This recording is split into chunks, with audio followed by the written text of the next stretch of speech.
Nagsayang ka na ba ng oras at pera para sa isang tao? Panoorin niyo to. Kasi po ngayong araw, may dadalawin po akong kaklase ng pari sa lipa. Kaya ko sa may cancer.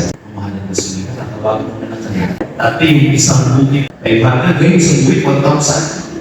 Tatawagin ko na lang. Biglang ito yung mga kayo ngayon. Ano mas mahalaga? Nasulitan yung kaklase ng may cancer. May kinamahan din naman. Kasi yung value tinatama. So, malinaw yun kay Manila. Yung pabango nito ay hindi sayang. Kasi sobrang halaga ni Jesus. Sana ito yung aking ng matulungan. Bakit gano'n na lamang yung halaga ni Jesus para kay Maria? Sobrang excessive. Pabango ang halaga eh. Isang taon. Ibubuhos na lang sa paa. Babalikan natin yung background. Di ba naman tayo kapatid ng sinasa?